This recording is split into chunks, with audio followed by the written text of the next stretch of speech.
me, Arshavin really is probably the definition of a cult hero. It really is the sort of quintessential example of a deadline day deal. You couldn't make it up, really.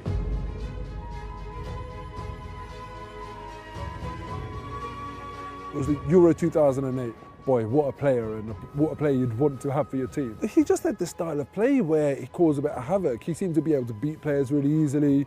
He had an intelligence about him. He'd come alive in those attacking areas. It was the quarterfinals against Holland, and then he went and scored. He was in the team of the tournament in the Euros. He stood out, and I think everyone wanted to sign him.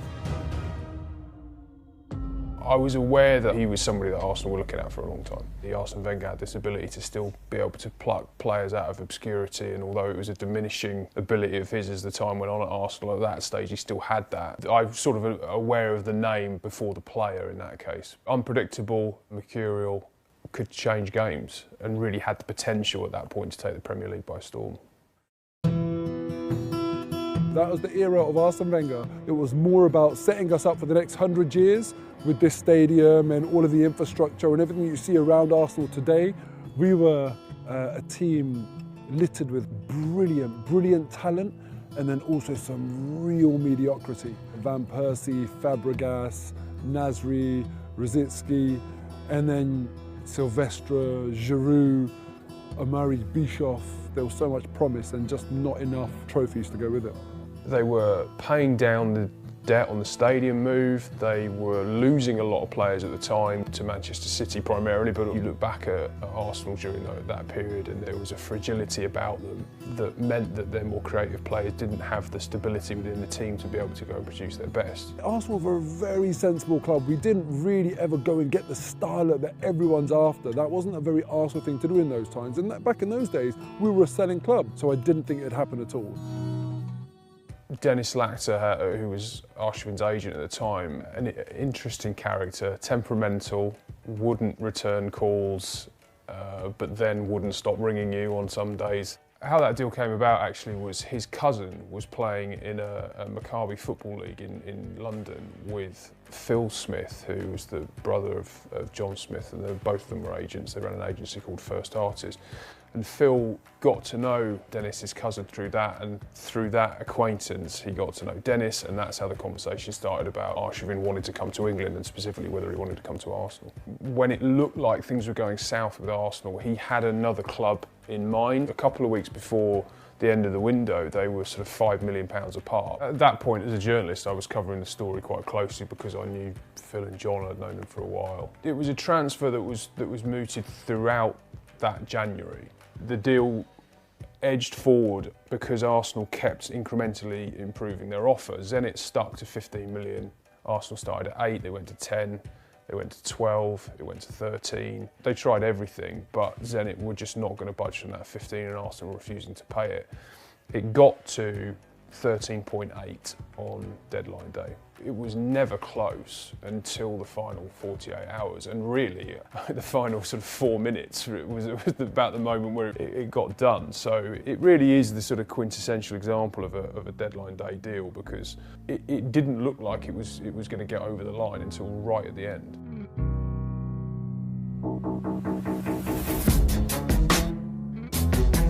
At that point, there was a snowstorm in London and it was forecast to get really, really bad. There'd been a lot of talk about whether they were going to extend deadline day. Seeing this was coming, they flew Arshavin to London thinking, right, we need to get him in the country. But John and Phil took a punt really, and they decided, look, we're not going to let this deal collapse. So they flew him on a private jet to Stansted. John and Phil said to him, look, just keep a low profile. He'll go to bed the next morning. Front page of virtually every paper is Andre Arshavin pictured with a bobble hat on his mobile phone outside the hotel where they put him. Can't believe it. So of course all hell breaks loose at this point. Zenit are on the phone saying, why is he there? There's no deal. About midway point in February the 1st, the FA and the Premier League confirmed that the deadline is going to be pushed back to February the 2nd. But the negotiations continue and nothing else is resolved, nothing moves overnight, so we get to February the 2nd.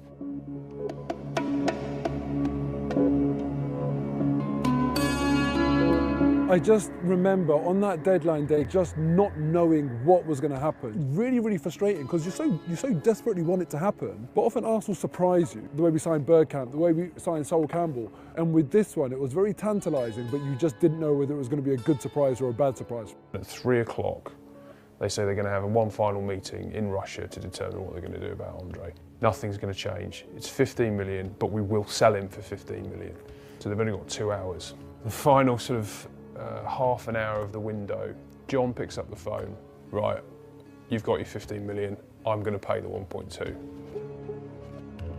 He put his own money up. The money was his, it came from his own pocket. I mean, he's an Arsenal fan as well, by the way. It wasn't going to bankrupt him, but it was a sort of huge amount of money to him. Zenit then starts sending the paperwork to Arsenal saying Arsenal have agreed to pay £15 million. Now, Ivan Gazidis phones John and says, how much have you cost me?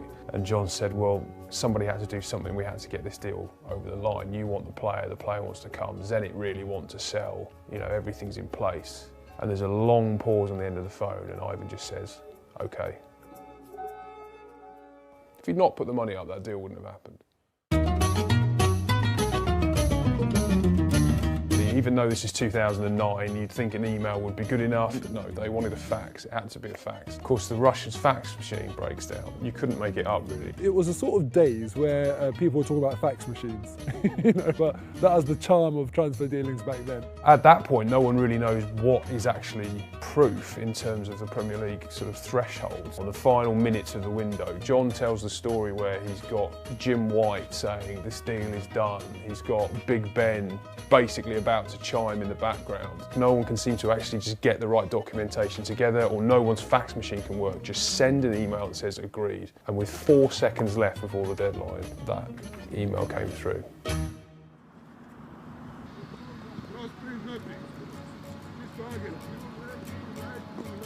I thought it'd be sensational. That deal was a huge moment for Arsenal, really. For a long time, he was their club record signing. He didn't live up to that expectation. He just didn't really seem to do the dirty side of the game. Ultimately, he wasn't able to rise above that wider malaise about this sort of imbalance that Arsenal had in their team. It was inconsistency was his undoing, really. He was a bit of a misfit, I think, in that team, but he never really got to play in his preferred position, I don't think. Arshavin's Arsenal career really was about moments. Absolutely that. The 4 goals at Anfield. 4 shots on target, 4 goals, 4-4 draw. They don't even win the game, which tells you, I think, a wider issue about where Arsenal were at the time. The winner against Barcelona. Where they beat them 2-1 in the Emirates. Unbelievable noise. He had that capability. He has a T-shirt of his token celebration in the event that he goes and scores the winner. It was that made us love him so much. He was such a quirky little bloke. I think he's remembered fondly because he was a good character, and people remember those moments. You can't help but smile when you look back on his time, and am I glad that Arsenal signed him? Am I glad that he's part of the history of this club? 100% yes. I suppose he fits the cult hero criteria because he had quite a few, but not enough, 10 out of 10 games. But you know, some people like that. They're quite happy to sign up to go and watch 10 games because you know that 1 or 2 of those are going to be unforgettable.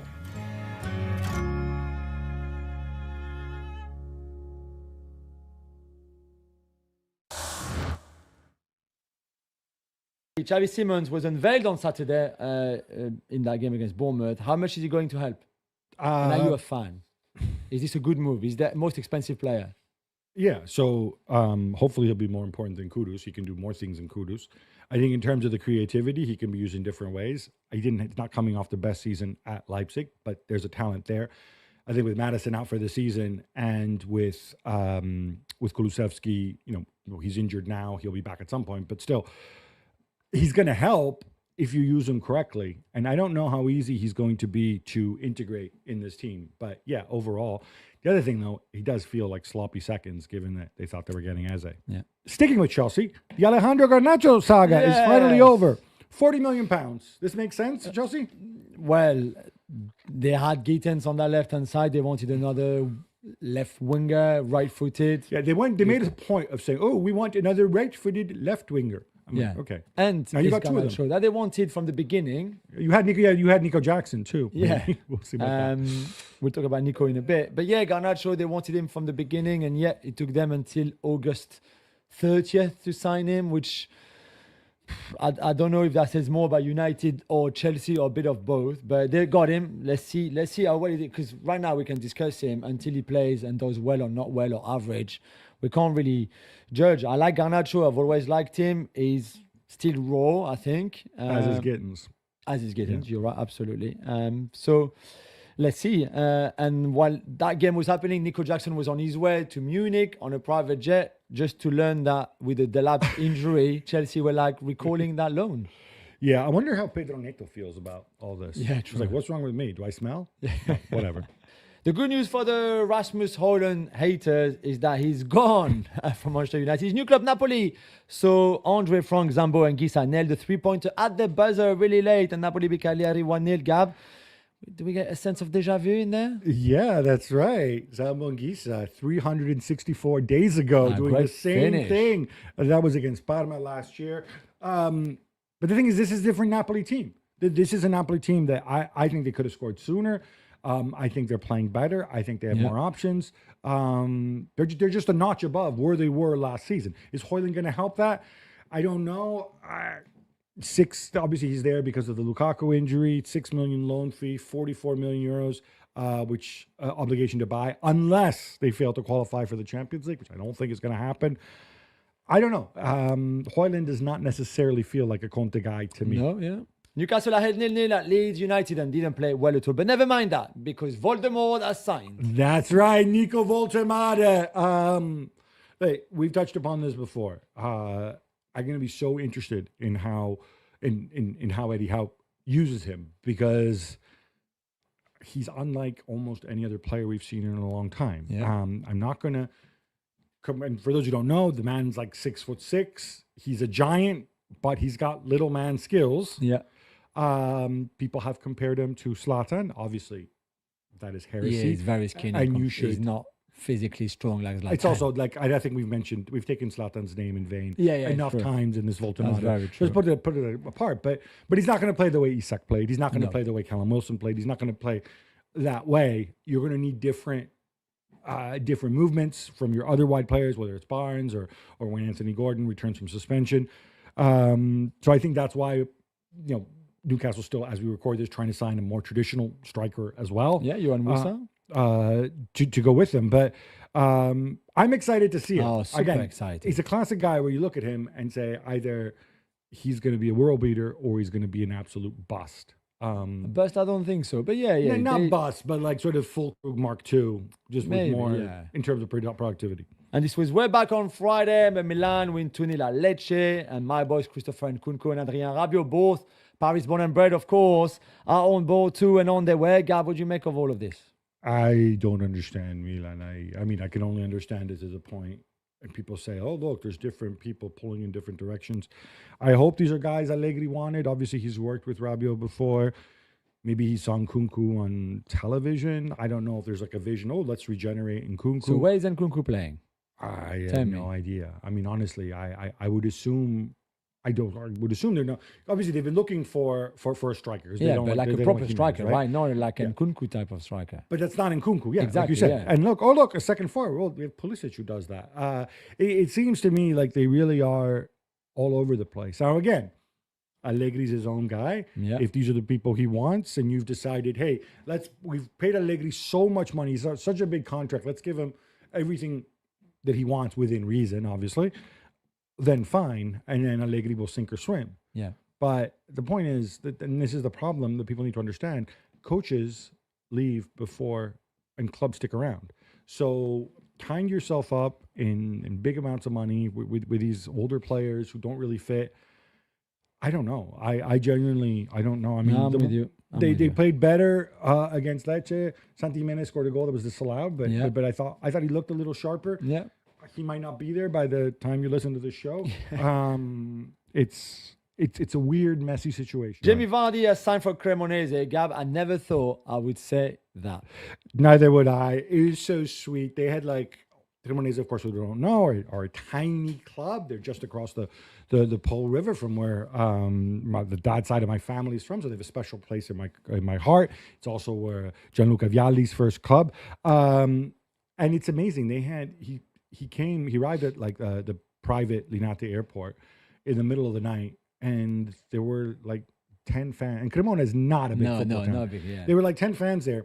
One of them, and a lot of them were wearing Leicester shirts. One of them actually had a Jamie Vardy tattoo, which is weird. That was quick. And no, it's because he became a Leicester fan in the Claudio Ranieri year. I had no idea if this is going to work out. I have no idea if he knows what awaits him. But good luck. But I want Disney Plus to do a documentary, fly on the wall with the Vardys in Italy. I want to see Rebecca Vardy and Jamie, all the kids in Italy on a daily basis, what they do through the day. Please make it happen, Disney Plus.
Hello and welcome to ESPN FC Live, the transfer window special. 90 minutes before the transfer window closes. The good news today, no involvement from VAR and no added time. Once the window shuts, it slams shut and no more business can be done. We have a cast of not quite hundreds, but we've gone for quality over quantity. We've got the Scotland hero at Wembley in 1999, who might also have played in the Premier League at some time, but he's not happy that Alexander Isak is not playing for his beloved Newcastle, and he might be on the move. Hello, Don Hutchinson. Evening, how are we? We all good?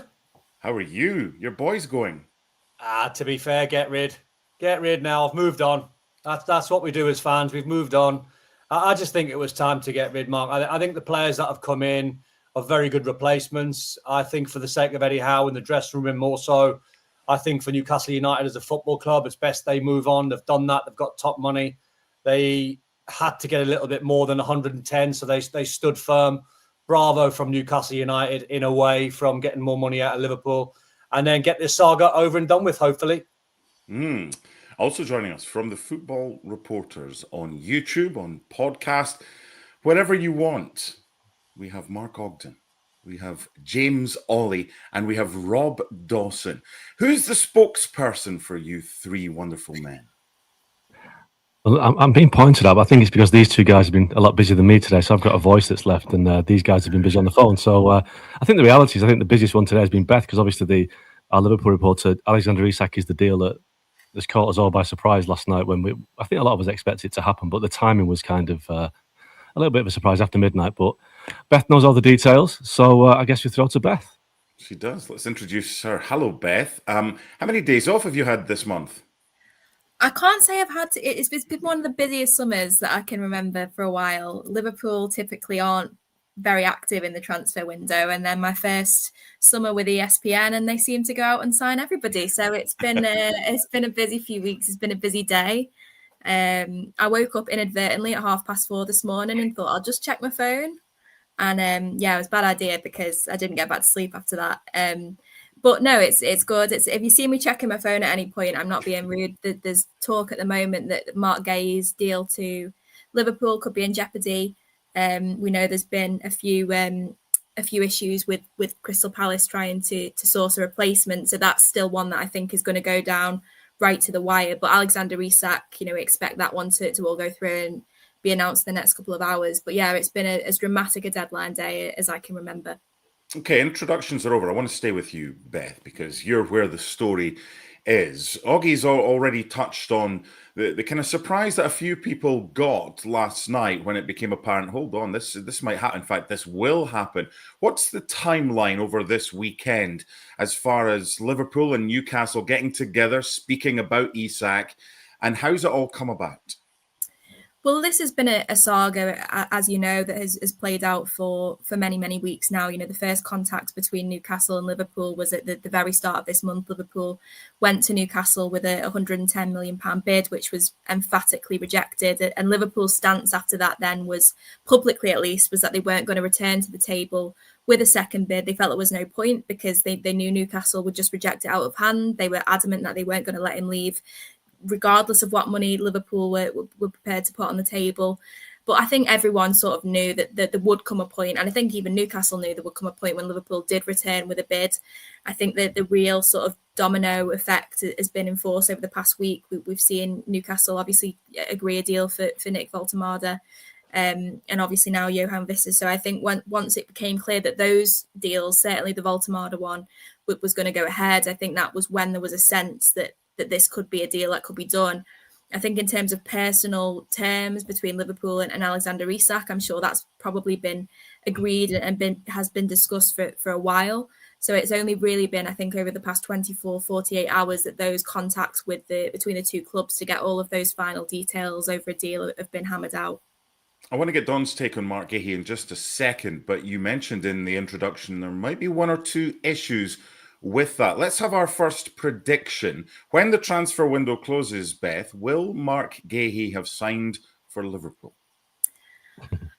I've got to say, at this very moment, I'm not feeling very optimistic. So if you were to ask me now, I'm going to say I'm a little bit skeptical of that one getting done. I think, you know, there was always a risk for both Crystal Palace and for Liverpool leaving this deal sort of so close to the wire that, you know, there would potentially be complications. Liverpool have sort of earlier this morning, they had their team on standby in London ready to provide a medical for Mark Guéhi if the green light was given by Crystal Palace, and it was given this afternoon. Mark Guéhi has undergone at least part of that medical, but now it seems that Crystal Palace's move for Igor Julio from Brighton has collapsed. He seems to be going to West Ham instead. So that's left Palace in a position now where the manager, Oliver Glasner, who we know has already been quite bullish over the past couple of days about insisting on keeping Mark Guéhi at the club, it has now reinforced that message and having conversations now with Mark Guéhi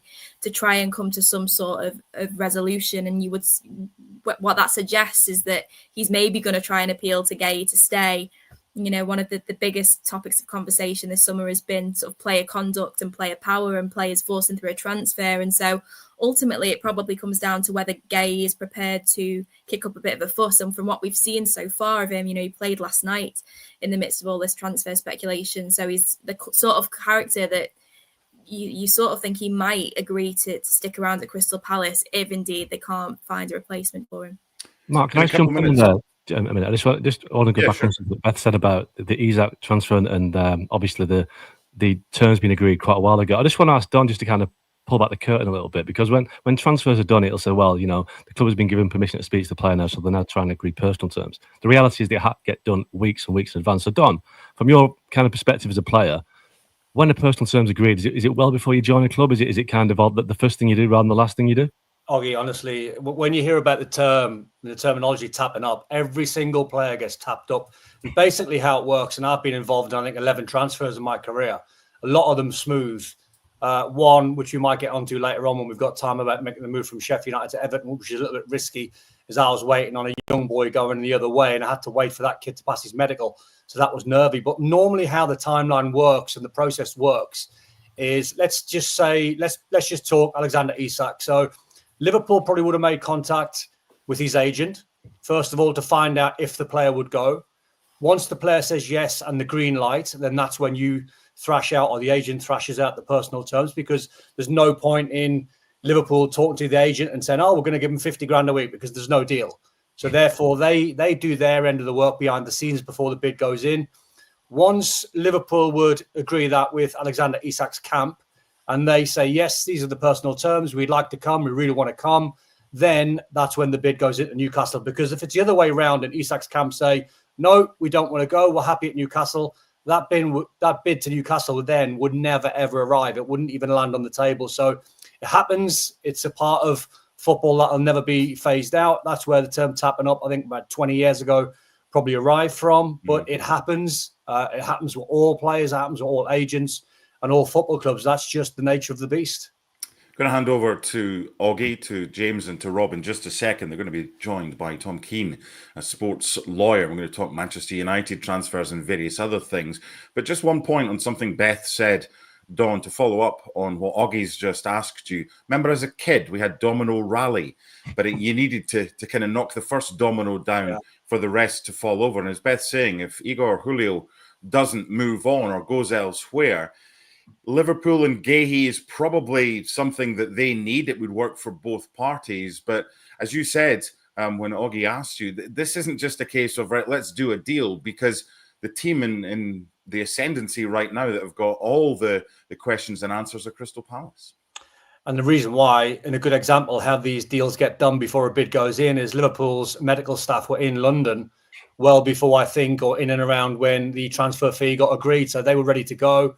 Conversations have been in place.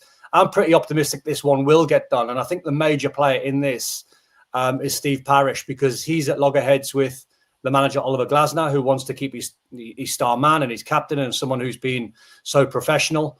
But I think Steve Parish now, he'll be thinking, right, are we going to lose the 35 million and allow our top man to go next summer on a free transfer? So the coaching staff, sorry, I'll take that back, not the coaching staff, the data staff and the analysts and the chief scouts now, with minutes to go, have got to scramble and try and get someone in. I guess the player that will get in, or the type of profile of player they'll get in, it won't be a permanent signing with about an hour to go. It'll probably be a loan signing.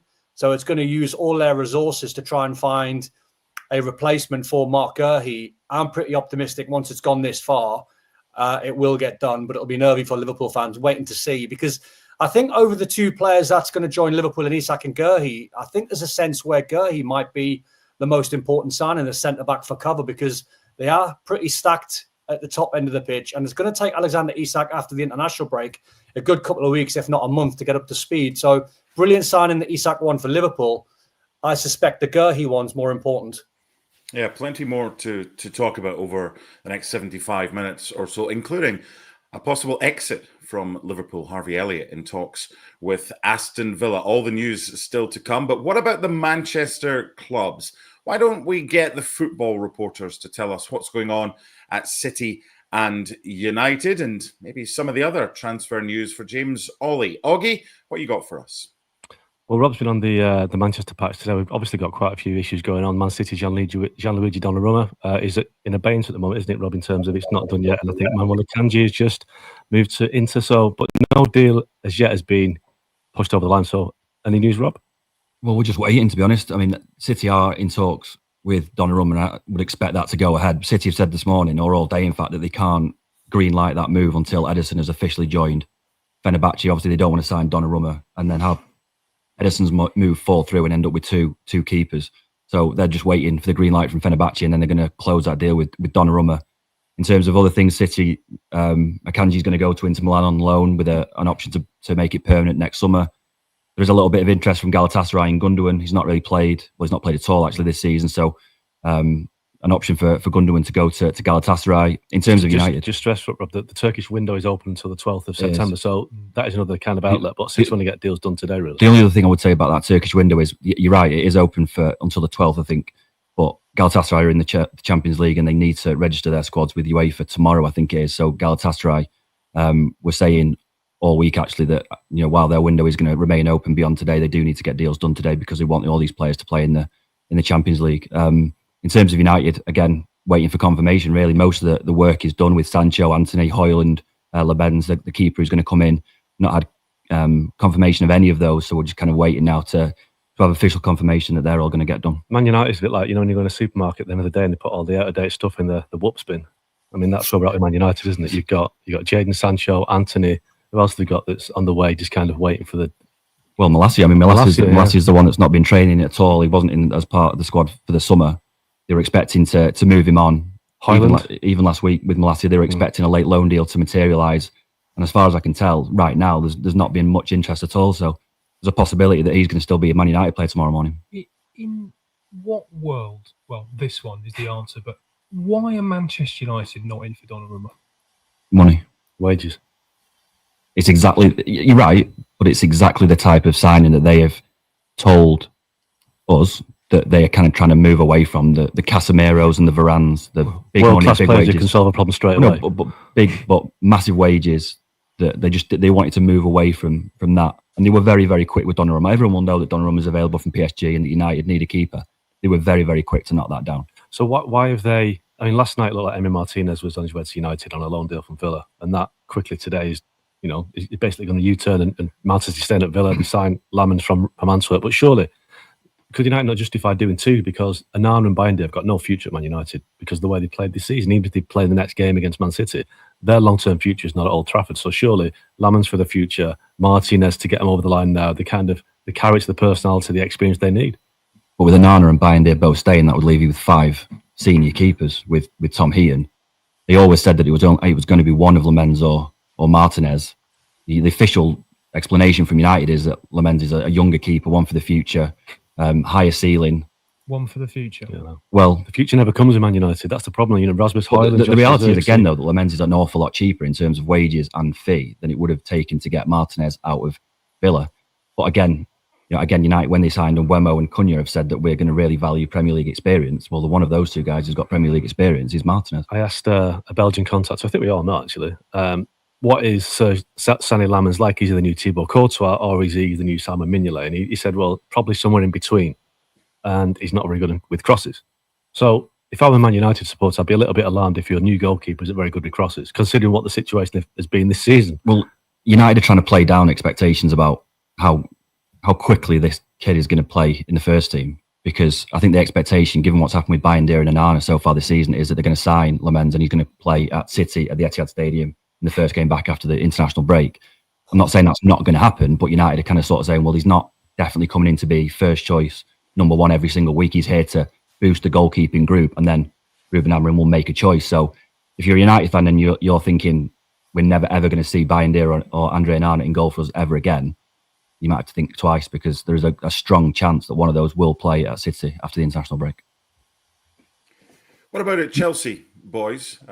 James, what are you hearing with what's going on there? Many incomings or outgoings before the window shuts?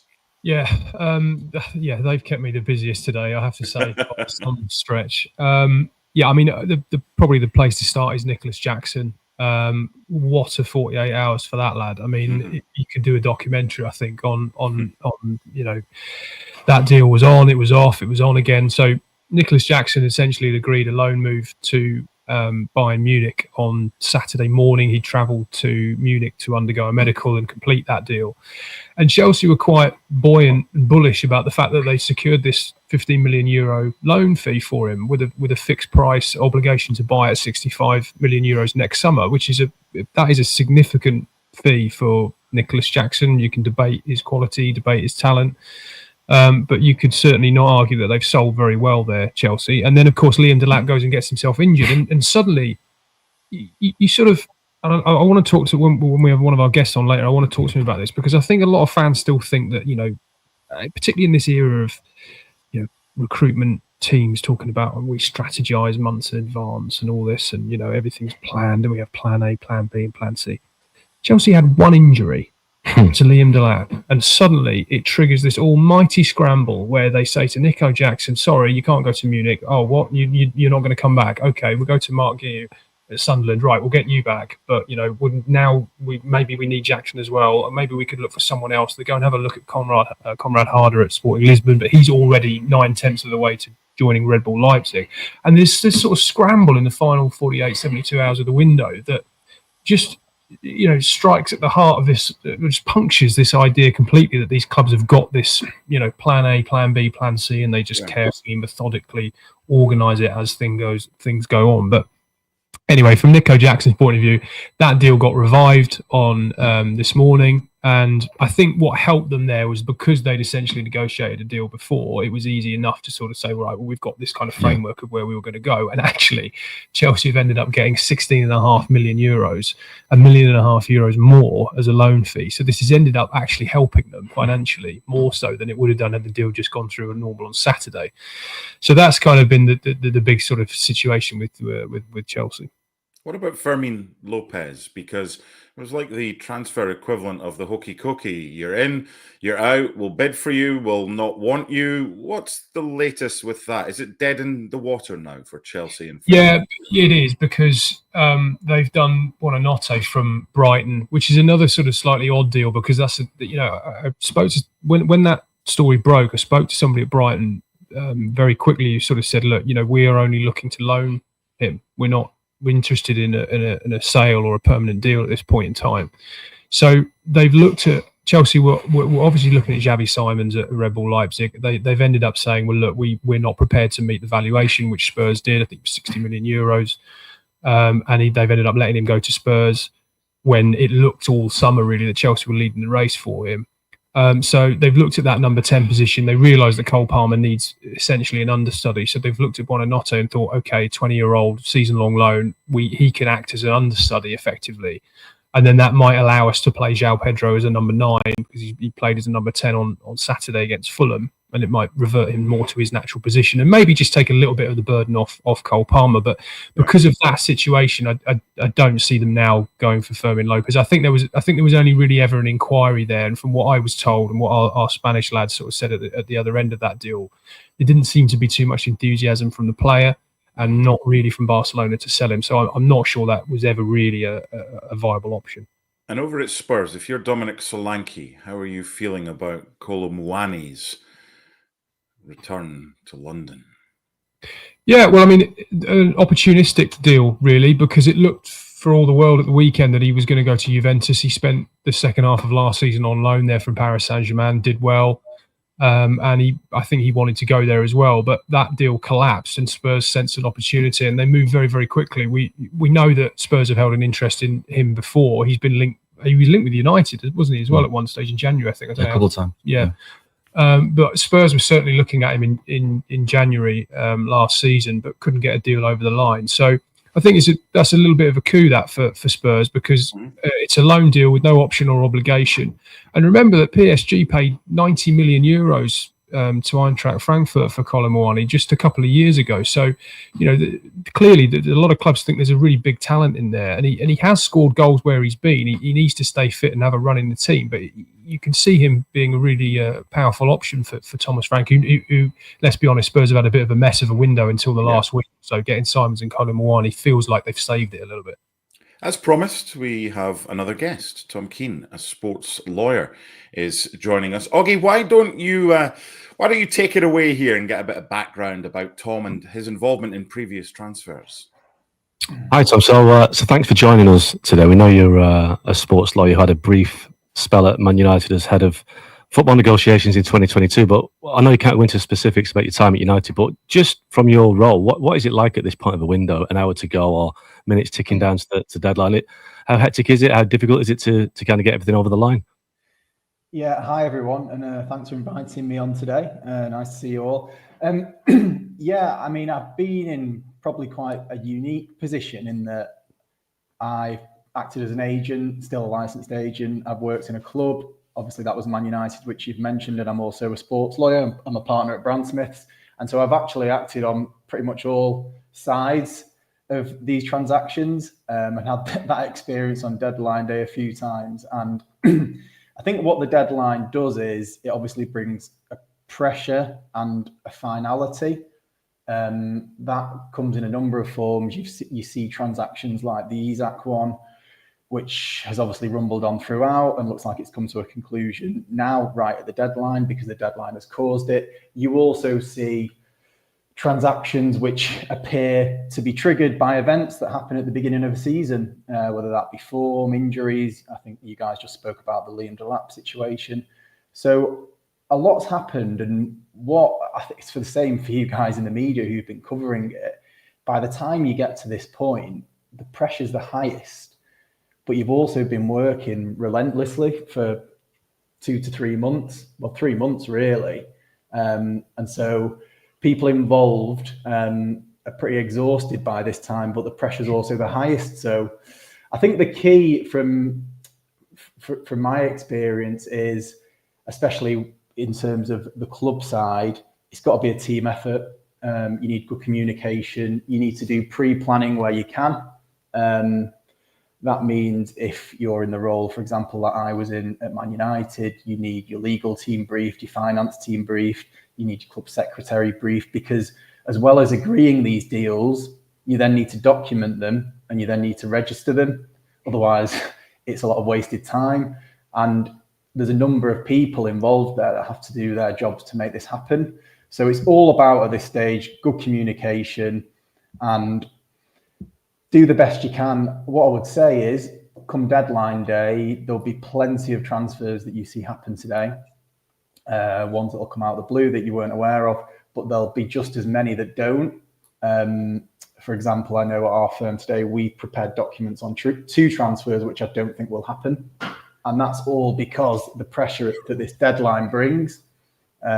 If you're not prepared, then you're going to miss the deadline and the transaction has no chance anyway.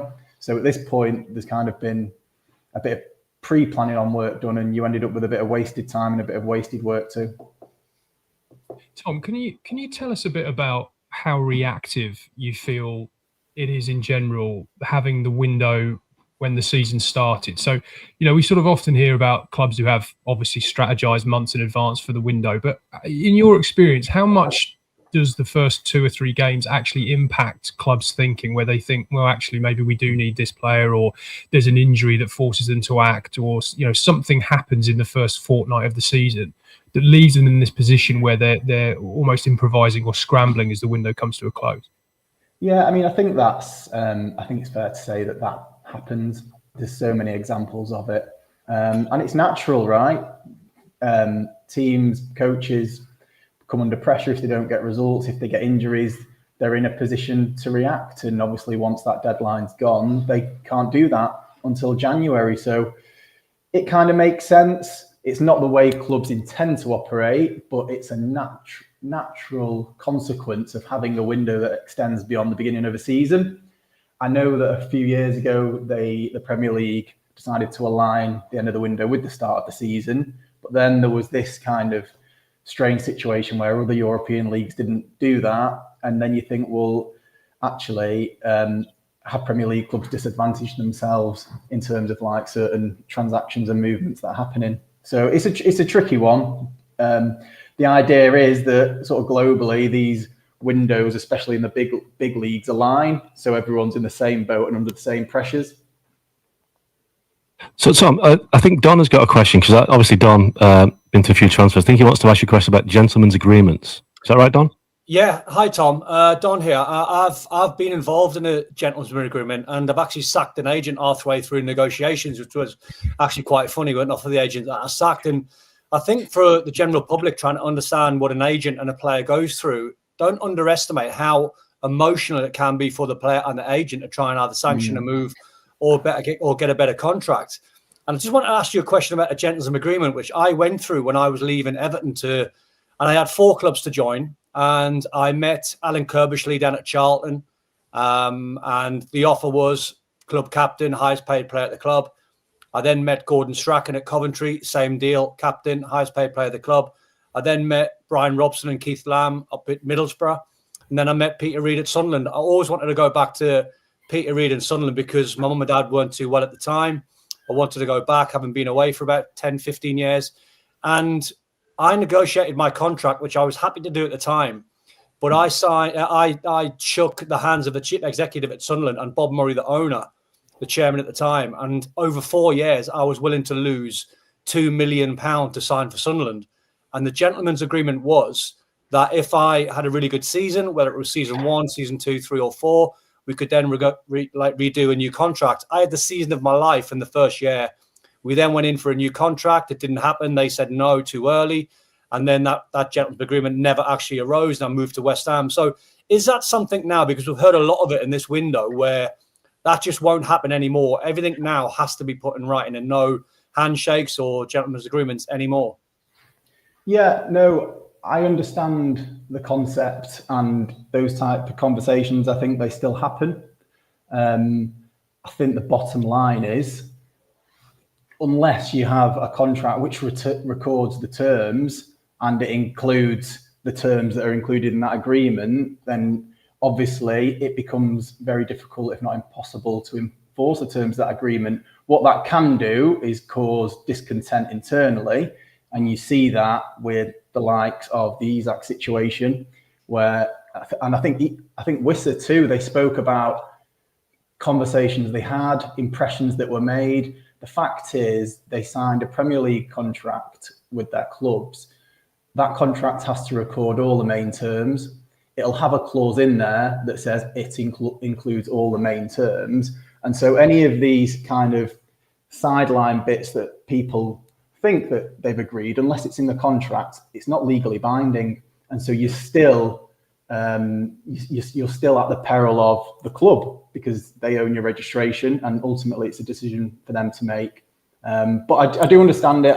We get involved in deals where, especially coming towards the deadline, if you've been pushing for certain aspects and compromises have to be made, agents, players may have been pushing for clauses that they can't quite get, and they think, well, you know what, for the sake of getting this deal done, we'll do it. But ultimately, if you want certainty, it has to be in the contract. Tom, can I just ask a quick question? I know lots of fans will be watching this, and you see lots on Twitter of fans sort of saying when they want a signing, just get it done, as if it's as simple as that. And I know all deals are different, and some are miles more complicated than others. But just in general terms, how much work goes into these deals? I mean, you've talked about some of the moving parts already about how it happens behind the scenes, but just in general, how much work behind the scenes has to go in these deals to actually get over the line? Yeah, a lot. And I mean, I think the ideal scenario for clubs is that there's quite a structured process that they go through in terms of the recruitment team identifying players, and then you're kind of looking at aligning the financial elements of a deal with a club's objectives and their PSR position, which has become so influential. So there's a lot of work that goes into deals, and most clubs prefer to do their deals in that sort of seriously planned and structured way. What also happens is, because of the deadline, is that some deals have to move way quicker than that. And again, compromises have to be made. I had one where I was acting as an agent for a player. This was a couple of years ago, and he didn't expect to move. I, as the agent, had a phone call, I think it was 6 hours before the window shut, saying we've accepted a bid for him. That obviously told him that his club no longer wanted him, despite the fact he hadn't expected that. And he was then faced with joining a club that he hadn't thought about joining before. I think he'd never actually visited the club. He knew nothing about it. And he didn't want to go on a permanent transfer because he wanted to basically see what it was like. A further added complication that this window ended in an international break, and he was away with his international team. So he wasn't sort of in proximity to his kind of family or the sort of people he'd want to speak to about this decision. And then you also had the manager from the club that wanted to buy him wanting to come and meet him. And he was saying, well, I don't want to meet them, because you know what happens when you get in front of a manager, they convince you and you just end up doing it anyway. So whilst most transfers are, or clubs would like them to be pre-planned and very well considered, sometimes they just can't be. At the end of the day, there's a deadline. And I think that's why when that deadline passes, a lot of people involved in the game are probably quite happy. Tom, listen, we really appreciate your time and your insight tonight. But one question I think everyone wants to be answered before you go is, do we still use fax machines to get these deals done? No. No. Things have evolved significantly, and a lot of it's done electronically now. So, yeah, not anymore. Transfer matching system, is that right? How does that work? Yeah, so TMS is for international transfers. So that is essentially a system introduced by FIFA where the two clubs enter what they believe the agreed terms of the deal to be. If they match, then an international transfer certificate is generated, which transfers the registration of the player from one association to another.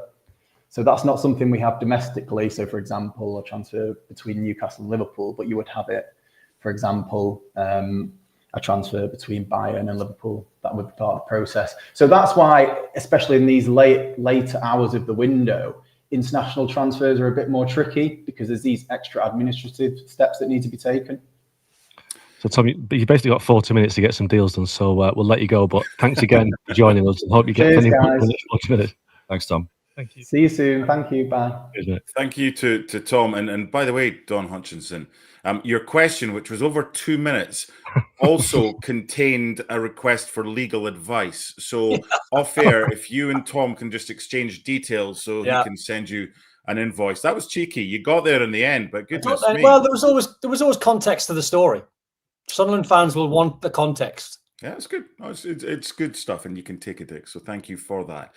Okay, we're going to head to Spain now, and we're going to speak to Alex Kirkland and Sam Marsden. Now, there's a lot going on in Spain. Barcelona, let's sign players. Can we register them? Doesn't matter. Let's find out what is going on. Registration at Barcelona. Real Madrid looking to still replace Toni Kroos. Let's start with you first, Alex. What's going on at the big two, plus Atleti? Anything else that's happened in the last probably half an hour since we've been on air? Yeah, well, Atletico Madrid have made a signing in the last hour or so. He was sort of the last piece of the puzzle for them, the last player they were chasing, Nico Gonzalez, the winger from Juventus. Diego Simeone felt like they missed kind of a dribbling wide player to add to the squad after one or two departures this summer, the likes of Samuel Lino. So Nico Gonzalez is now an Atletico Madrid player.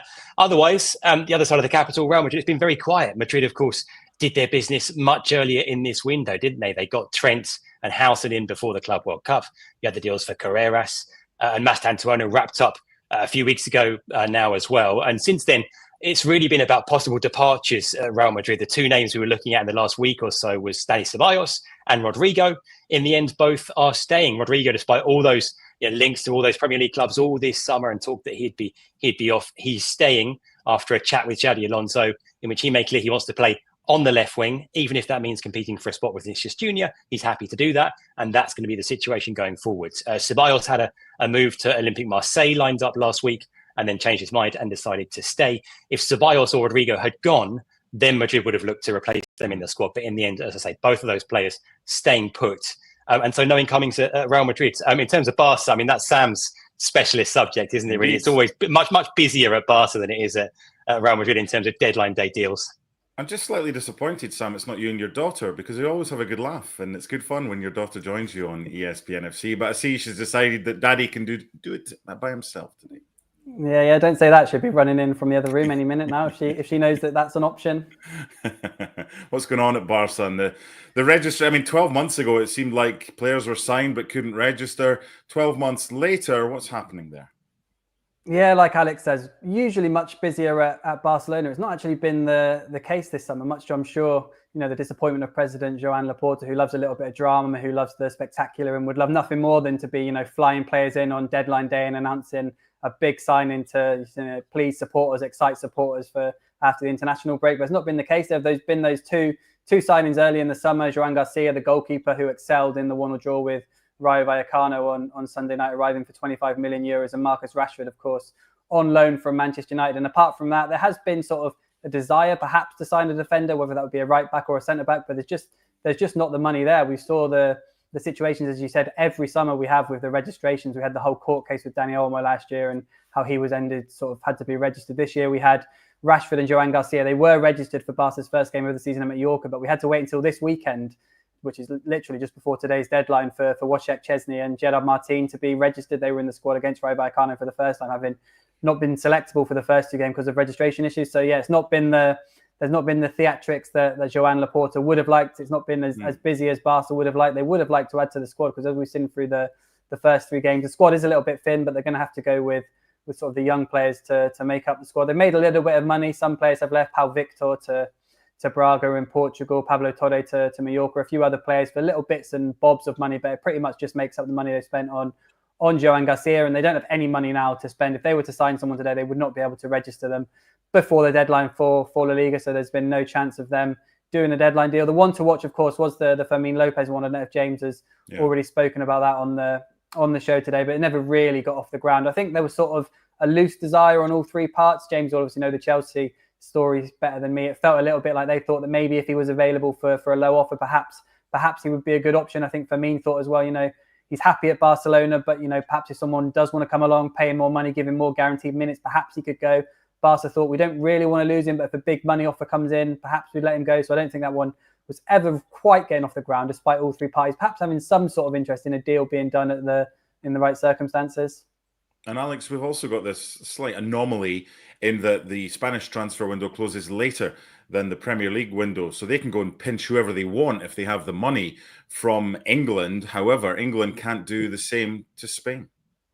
Yeah, everything happens later on in Spain, doesn't it? We have dinner later on, we go out for drinks later on, and why not the same when it comes to transfers? Yeah, the window in Spain here is open until midnight, so there's still a fair few deals that are in the works. One of the big ones, which is done but hasn't yet been made official, at least the last time I checked, was Anthony joining Real Betis, of course, after his successful loan spell there last season.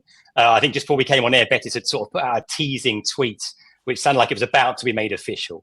And that's a big deal for Betis, and it's a big deal for the league because he's a big name and a star, and he's going to make a big difference for them. In terms of kind of other favourite deals, staying in the city of Seville, actually, Sevilla have been very busy on deadline day. Not much money to spend, but doing what they can.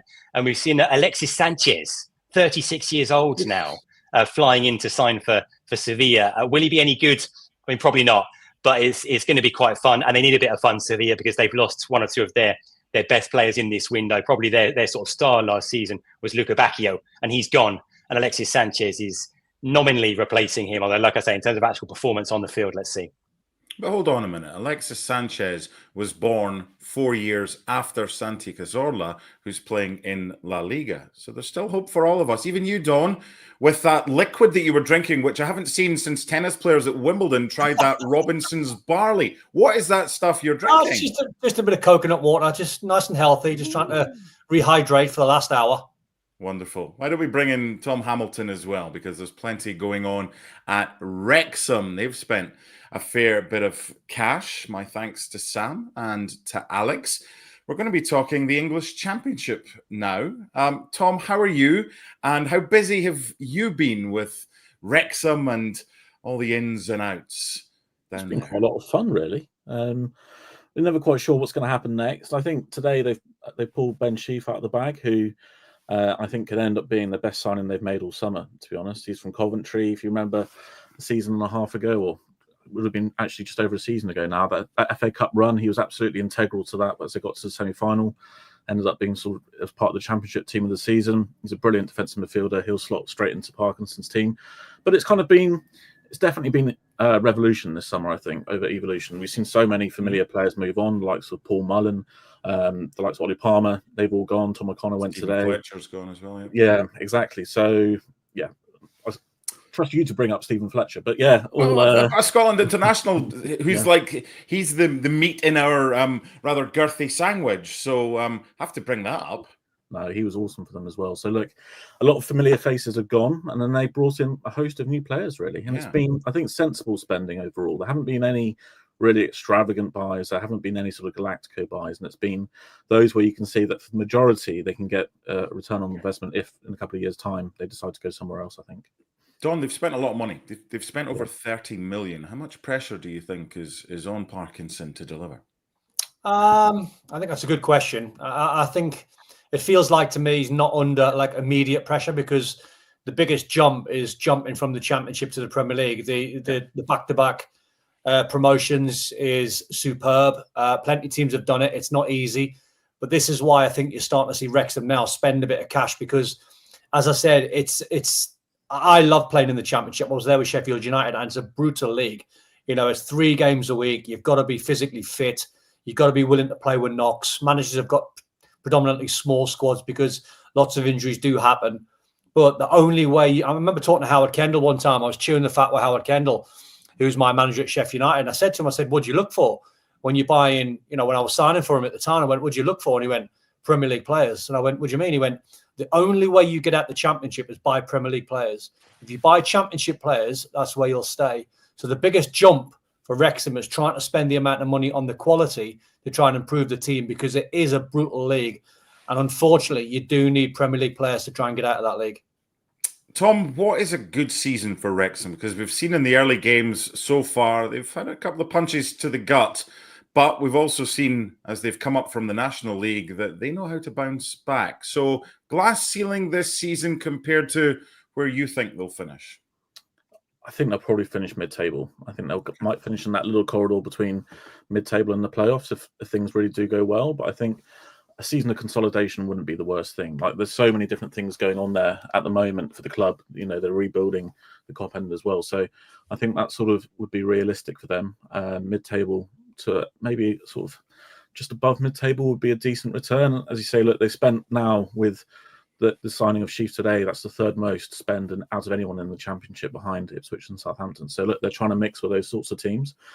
But as Don said, they have got a team now which is primarily made up of Championship players with that little drop of Premier League class. Lewis O'Brien from Forest, Callum Doyle from Man City. I think it's a brilliant signing there. But I think they need that season just bedding in before making the next league. And this is, as everyone says, the Championship is one of the hardest in the world to get out of. And it's even harder then to stay in the Premier League. So I think for Wrexham, a season, you know, just finding their feet in the Championship wouldn't be the worst thing. But hey, they may have an FA Cup run. That would be a lovely little addition to what is a frankly incredible story so far. But I think so far mid-table is realistic for them. Certainly fun to watch from afar. Thank you to Tom Hamilton. We're going to bring back in the boys in the studio, the football reporters. This is our 90-minute ESPN FC transfer window special. And like he was as a player, Don Hutchinson gives everything to the cause for 90 minutes. However, the superstars of Augie and Rob and James, they need a little bit of time off. They need to get to the green room. They need to just replenish the fluids, because when we pay them the money that we pay them, it's impossible to afford that for 90 minutes. So we Mavericks, aren't they? Mavericks. That's what they are. Unbelievable. Mavericks, gents. Arsenal. Let's go to them and find out. As long as you're okay with that. If you want another 5 minutes, feel free. Augie, what's going on with Arsenal? It's not about 90 minutes, it's about 90 days. I think need more time in makeup. Need more time in makeup, but it feels like Halloween if you're looking at me. But anyway, it's transfer deadline day. James, Arsenal, Hincapié, what's going on there? Yeah, so, well, I mean, we're running out of time a little bit here, but the last I heard, which was about an hour or so ago, they were confident of getting this sorted. The sticking point, I mean, the players, convinced he wants to join, that the personal terms are not a problem. The issue has been with Bayer Leverkusen is they wanted a loan with an obligation to buy, or they wanted his €60 million release clause met. Now, neither of those things have happened. My understanding at the moment is that Arsenal are increasingly confident of doing a loan with an option to buy for Hincapié, which is clearly where they need to be financially after spending more than £260 million on 7 new signings this summer. I don't think they have the money in the bank, frankly, to be able to do the 60 million release clause.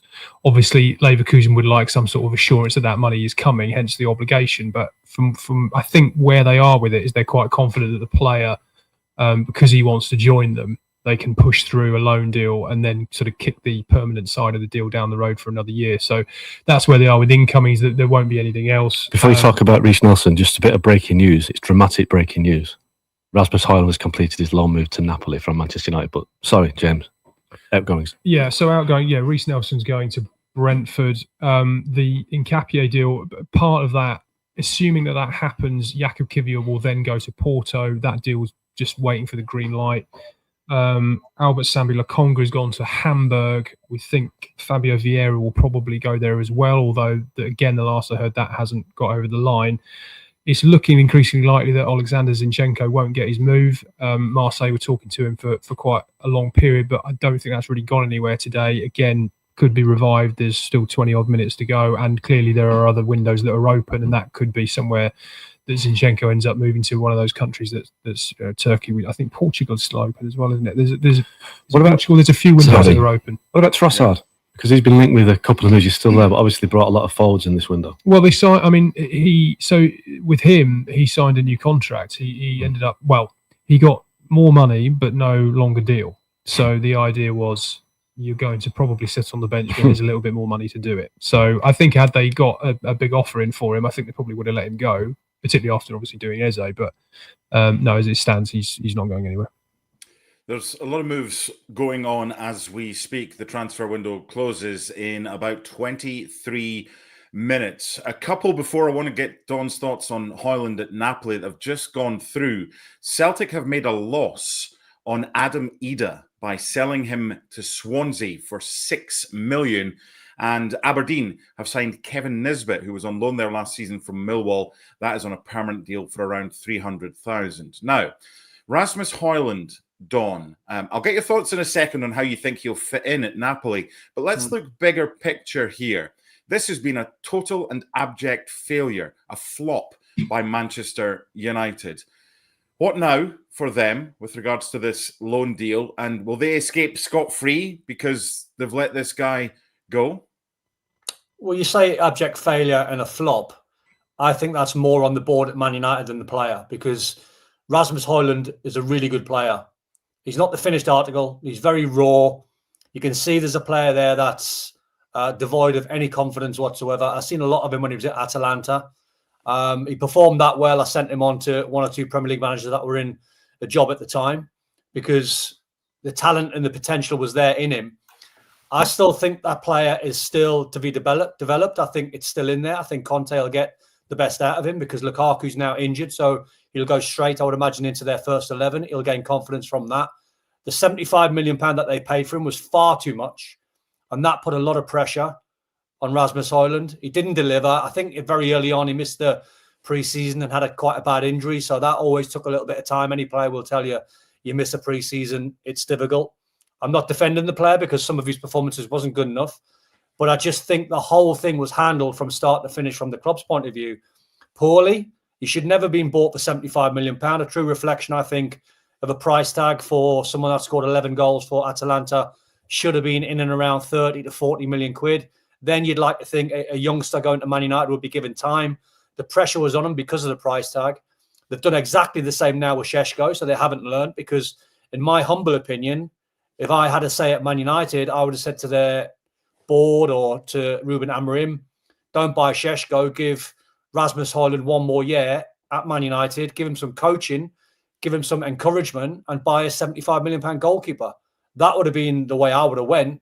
So they haven't learned the lessons off Rasmus Højlund because they've done exactly the same with Šeško. So I wish the player all the best. And like any player, when you struggle at a big club, because when you pull those shirts on, if you're Liverpool, Man United, Real, Barcelona, they're big shirts to pull on. And not every talented young player or every good player succeeds at a big club because it's pressure. So I wish them all the best. I think they'll succeed. What's the chances, a bit like Scott McTominay, of Rasmus Højlund going to Napoli, where he's going to spend the rest of this season on loan? That's been confirmed by Manchester United. And maybe hitting 20 goals this season with maybe 10 McTominay assists. And then the Man United fans thinking, what might it have been? Every chance. There's every chance. Because you don't lose your quality, you lose your confidence. And that's why Man United spent £74 million on him, because they saw the potential when he was at Atalanta. They saw the goals that he scored and the pace that he showed and the profile of player that he is. He doesn't want to be coming short link in the play. That's Lukaku's game. He's a player like Šeško that needs balls down the side because he's quick and he can finish. So you're asking a player, when you've spent that amount of money on him, to not do the things that he's good at, which that's what I alluded to before about spending time and coaching and getting the best out of Rasmus Højlund. If you're a midfield player, plays balls down the side for him to run onto and spin defenders. So going back to Italy now, I think he'll feel at home. I think he'll relish the chance of playing for Napoli. He'll relish the chance of being schooled under Antonio Conte. He'll get the service from midfield and wide areas that he really, really wants. So I think there's every chance you'll see a kid now go to Napoli. You score goals. Wherever he hits 20 league goals might be a bit of an ask. But I think you'll see a player now look completely different than the player at Man United. And if he does, that says a heck of a lot about the poor environment at Old Trafford. If players can leave like McTominay and Højlund and go on to be successes elsewhere, it is an obligation to buy for Napoli. So Manchester United fans will no longer be seeing Højlund in a red shirt again. Now, back to the football reporters in London, and there's a bit of hush-hush going on here. There's a lot of secrecy. And when James Ollie doesn't even tell Mark Ogden what is going on. And he doesn't even say to Rob Dawson, wink, wink, nudge, nudge, because he's got something he wants to give to our audience first. We give him the platform. Well, it's just a little bit of breaking news regarding Raheem Sterling, who, of course, moved from Chelsea to Arsenal on loan on deadline day last year. My information is that he's not going to move anywhere this summer. And that is something of a surprise because obviously Sterling's availability has been widely known all summer. He had stated a preference to remain in London, and Fulham were interested in him at one stage. But from what I'm told, there's been no sort of formal proposal made to Sterling, and Chelsea have kind of dropped the ball a little bit on this one, and left Sterling in a position where he's not been given a viable option to leave the club and sort of revive his career elsewhere. So he's still got 2 years remaining on his current contract. From what I'm told, he's going to remain at Chelsea, will continue to train. He's going to have to do so away from the first team. He's part of the sort of infamous bomb squad that's not part of the first team group, so he's going to be training on his own for a while. And, you know, his future is very much up in the air. And, of course, he's being paid a huge amount of money. He's on north of £300,000 a week. As I say, he's got 2 years left on that deal. And it's a real fall from grace for a player who obviously was a central component for England and a major Premier League player for such a long time. Just on that, though, is there any chance that Chelsea try and cut the losses and pay up his contract? Obviously, if he was to become a free agent, that would open up a different kind of window for him to move. Is there any chance at all, do you think, that Chelsea just say, look, we're going to settle this contract and you can go off on your own? I mean, yes, it's a possibility. I mean, Chelsea have had to walk something of a financial tightrope this summer because of the UEFA punishment, although that they've had to record a net positive transfer spend relating to the players who were registered for last season's Conference League. And obviously, Sterling wasn't in that group. So they have a bit more flexibility because that won't count in UEFA's accountancy for that squad in this season. So, yeah, they could do it. And again, it's probably going to come down to how much Raheem Sterling wants to go and play somewhere else if he's prepared to sacrifice that kind of money. But I think he's made his position very clear. You know, he signed a 5-year deal, what he thought was in good faith. He's not agitated to leave. He's not refused to train. He's not done anything sort of to try and force a move. He's just simply said he would prefer to stay in London if possible. Find me a club and I'll move there. That's probably what happened 12 months ago with Arsenal, and now we're in a position where he wants to do that again, and he hasn't been given the opportunity. More breaking news. Sorry, Rob. Mark, let's us do it. We've had the message from Man United that Anthony to Real Betis is done. Okay. Betis is going to pay €25 million all in. There's a 50% clause in there for any future transfer, and crucially, United aren't going to pay any kind of severance package to Anthony. That was a concern over the weekend when it stalled briefly on Friday that United thought they were going to have to make a payment to Anthony. That's not going to happen. So Anthony's now infamous spell at Old Trafford is over. Can I just bring Don back in on this, the Raheem Sterling one in particular, but also Anthony as well, and Nicholas Jackson. Don, you spoke about Isak earlier on, and maybe how he's shown a bit of disloyalty towards Newcastle. Well, loyalty works both ways in football, doesn't it? You've got Raheem Sterling 2 years after his contract being bombed out by Chelsea, treated pretty poorly. I think he's been basically told that we're not good enough for us. Nicholas Jackson, he flew to Munich with a deal to Bayern Munich. No, you're coming back because one of our players has been injured. So when fans accuse players of lacking loyalty, they have to remember that it works both ways. So I just wonder if you've had any experiences when you were a player or you played with anyone that was in this situation. I think you make a great point, and I think sometimes we get lost in the fact that a lot of fans out there see it because they're emotional, and they'll see it Isak or Wissa and say, "Oh, well, they're down in tools when Isak's got 3 years left on his deal."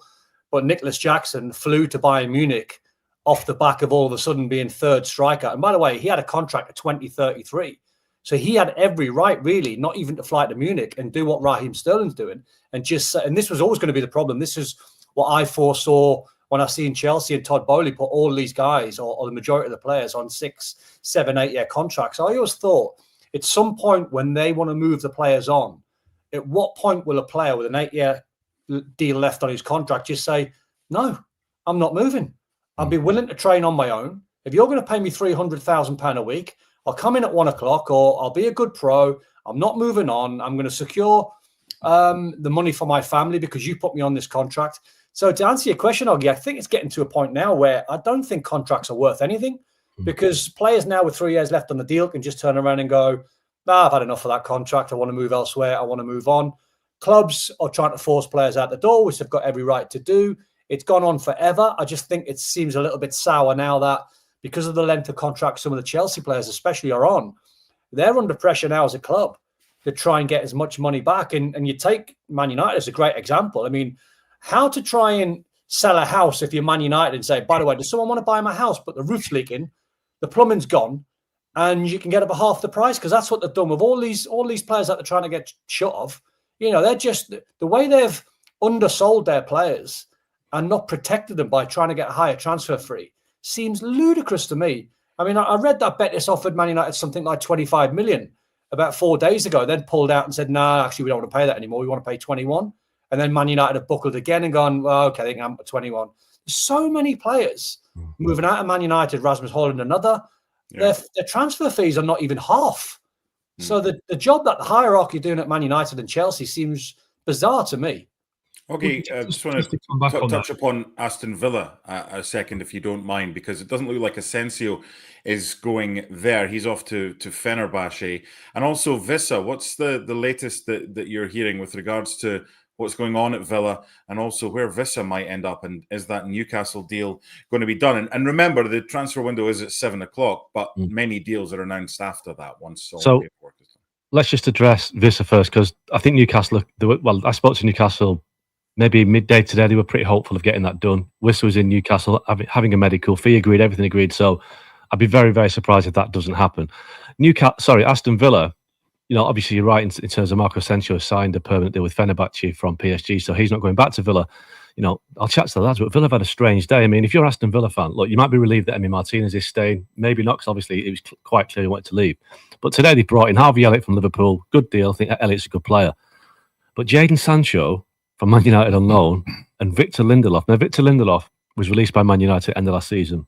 He's had 8 years at Man United being the fourth choice centre-half. Not a very good defender. He was out of contract. Could have gone to Bayer Leverkusen, could have gone to Fiorentina. The day of the deadline, he's decided to go to Aston Villa because I think he wants to stay in the northwest of England. But if you're a Villa fan, Rob, you'd not be too excited about those two. No, I mean, the Lindelof one is slightly odd because you just said that he's been a free agent all summer. So if you're desperate to sign him, you do it on July the 1st. Yeah. You don't sign him on deadline day. So I'm sure Villa fans are looking at that and thinking, was he really our first choice? Probably not. I mean, he's got Premier League experience. He did okay as a squad player at United, but not fantastic. You know, Villa ultimately have got ambitions of qualifying for the Champions League and doing well in Europe this year. Is he the kind of player that takes you to a different level? Probably not. The Sancho one, if that works, that is a great deal, because if you look at what he did at Chelsea, it wasn't, I mean, James will be able to tell you more about that, but it wasn't fantastic. But at Borussia Dortmund, he was great in that little loan spell he had towards the back end of, was it 23-24 season? Obviously helped Borussia Dortmund get to a Champions League final. Now, if you can get the best out of Sancho, who's 25, he has got all the talent in the world, there are obviously questions about some of the stuff that goes with that. But if you're Unai Emery, you may be looking at Jadon Sancho and thinking, well, if we can unlock that, he is the kind of player that can kind of help you get to that next level. Now, I'm not suggesting that it's a foregone conclusion that they will get it out of him, but if they can, it could be quite an exciting signing. I just have to add, we've been getting quite a few questions about Mark Guéhi. So is there anything you can add to that, James, at the moment? Obviously, 10 minutes to go to the window closes. On Guéhi. Well, I mean, they're in a very difficult position, aren't they? Because Steve Parish has now got to make a decision as to whether, and he said this, I think, on the record, but certainly privately, Palace have sort of circulated the idea that they're not prepared to lose him for nothing next summer. And where Guéhi's struck a good line here, I think, is that he's consistently told them, I remember being told this last summer, that he will not sign a new contract. Under no circumstances will he sign a new deal. So they decided, Palace, they were in a strong position 2 years ago. They've obviously in a much weaker position with just 1 year to go, and now with about 10 minutes to go. Does Steve Parish risk upsetting his manager or risk losing a prize asset for nothing next summer? That's the balancing act they've got, because they've the opportunity to get a replacement has fallen through. And just add on Mark Guéhi, everyone's praised how he's handled this and his professionalism. I mean, again, Don would probably know more about this, but there is one thing being professional when you're inside the training ground at Crystal Palace, kind of waiting for permission to go and talk to a club. It's another thing entirely to be told, actually, you can go to Liverpool, you can have your medical in London, you go into Liverpool and then getting a phone call saying, well, actually, the guy who wanted to replace you, that's fallen through. Can you come back to Palace? That may test his professionalism, I would suggest. It will, but from what I know of him, I think if there's a player who, remember, he's captain of Crystal Palace. He played yesterday, didn't he? I mean, could have pulled out that one. And played and scored. So I think he's the kind of character who would be able to overcome that and put it behind him. But yeah, his head will be elsewhere now. Yeah. And to ask him to be dragged back to come back to Selhurst Park potentially for another year would be psychologically a big hurdle to overcome for him. 8 minutes left of the transfer window. Mark Guéhi's move to Liverpool still up in the air because Crystal Palace are looking to sign someone.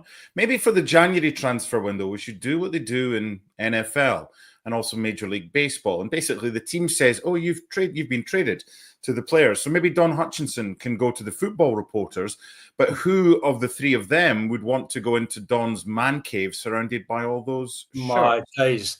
The three Mavericks. The three Mavericks. I tell you on the Mark Guéhi one, I think he hasn't got time to throw his toys out the pram now, because if that deal falls through, he'll be ultra professional, and I commend him for that. I think on the Jadon Sancho one regarding Villa, they've lost a lot of wide men over the last 18 months. They lost Leon Bailey to Roma. They lost. Well, John McGinn was playing wide, wasn't he, a couple of weeks ago, Don? Yeah, John Duran left as well. Rashford obviously left and went back to Man United and Barca. So I think, like the guys have said there, I think that one seems a no-brainer. I think the Lindelof one seems like a body to me, seems like cover. But that's a hell of a question. Which one of the three do you want in your man cave? Which one would you trust the most out of the three of them? I'm not sure. Come on, you put him on the spot. That's I'm not sure any one of them would pass a medical. That's the problem. Yeah, I definitely wouldn't. Odson Edouard, by the way, has left Crystal Palace to go back to France. Can I just go on the Palace one, Mark, very quickly? Yeah, sure. Just very quickly on the Palace one, because it's very interesting if Mark Guéhi does move to Liverpool and that upsets Oliver Glasner. There is that space now at Leverkusen, so I wonder if he might be tempted, or I wonder if you might see a manager throw his toys out the pram to try and leave Palace to Leverkusen. Yeah. Yeah, it's a good shout, that, Dan, because obviously Leverkusen is a big club in Germany. They've lost a manager today. I think as long as Erik ten Hag doesn't end up at Crystal Palace, I think that would be the worst blow for Crystal Palace to lose Glasner and get Ten Hag. But anyway, let's not kick him on when he's down showing up. There'll be news of signings after the transfer window closes. We're not just leaving you at the top of the hour. We will continue for an extra 15, 20 minutes or so. We need the full 90 minutes because that's what Ogden is contractually obliged to do with a 20-minute break. I just want to bring in Rob Dawson here for a Manchester United question. It's something I was talking about earlier, about the environment at Old Trafford and the football club. Oggie's just mentioned Erik ten Hag's gone from Leverkusen. He obviously left Manchester United. Then Ruben Amorim came in. He's under pressure as well. But what's the environment like for players, especially younger players, Rob, who come to Old Trafford? Because as Don was saying, there's a good chance he's going to be a success in Italy. But there's a reason they've let him go. Maybe hasn't been able to handle it or whatever. Are players coming into a toxic environment at Manchester United, especially the young ones when they sign?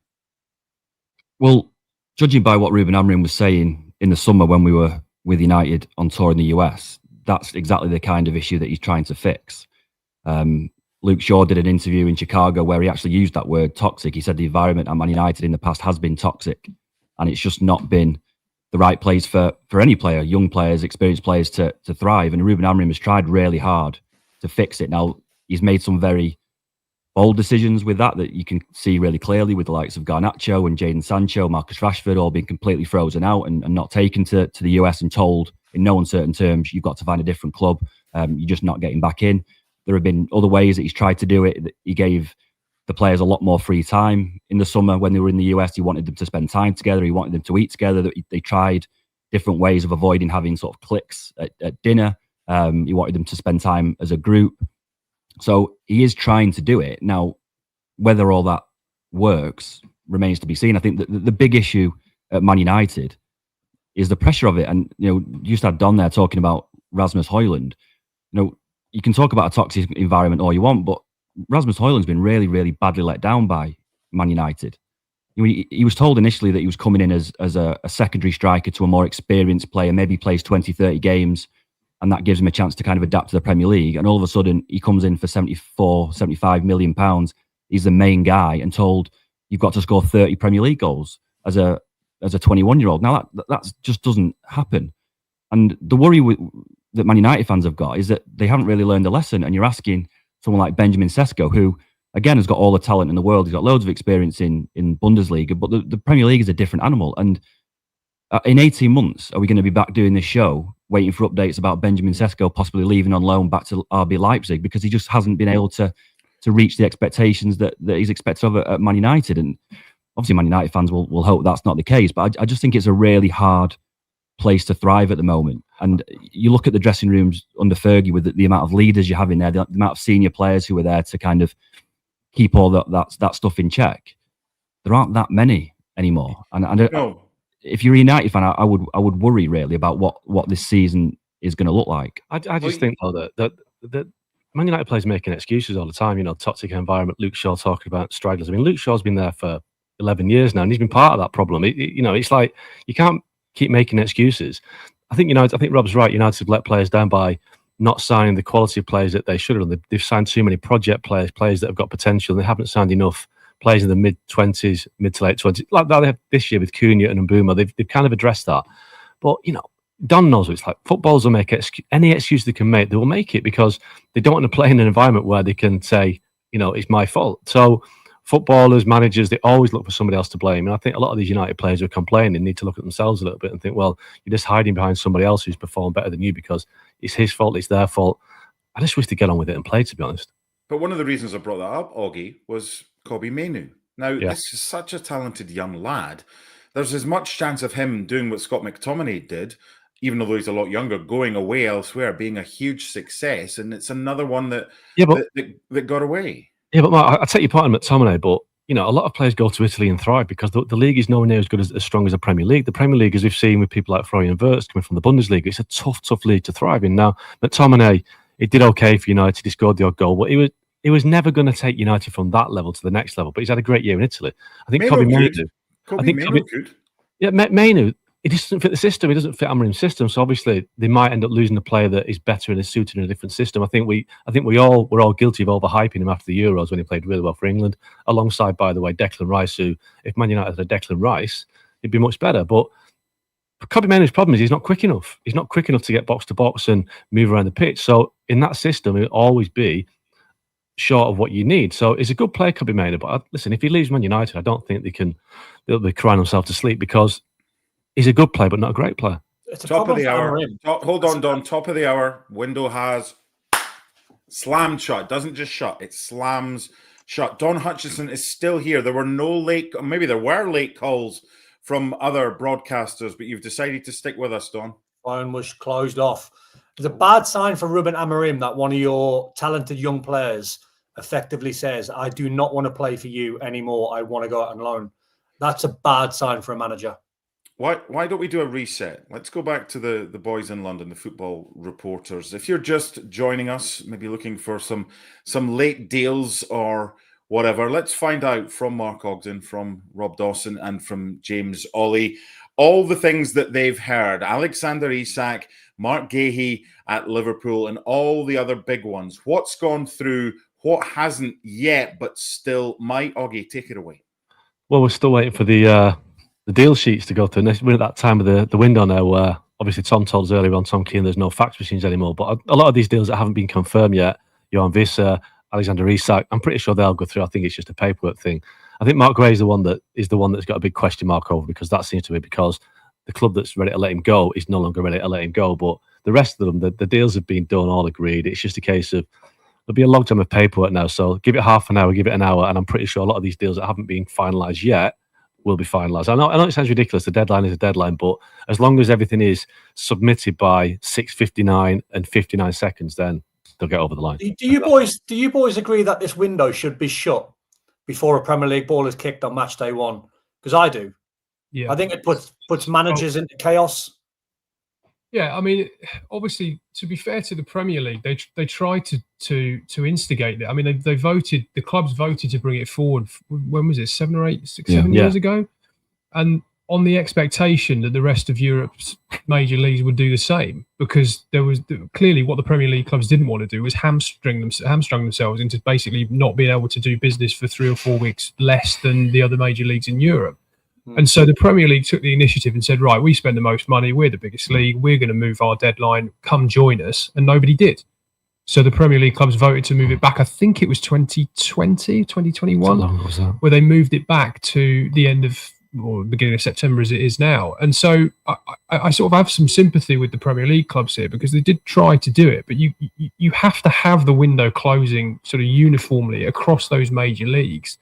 Otherwise, clubs are just voting to kick themselves in the foot, basically. I wouldn't even have a window. I think that's the old rule of like no transfer window. Just have a cut-off point at the end of March, and that's it. Because it is a kind of restraint of trade in many ways. If you're a footballer now, it's September the 1st. Look at Raheem Sterling. He can't go anywhere now until the 1st of January. So it's a restriction of his movement, his trade. So don't have a transfer window. Just let players. Ben Chilwell's on the move, boys, to Chelsea's sister club, Strasbourg, 2-year deal.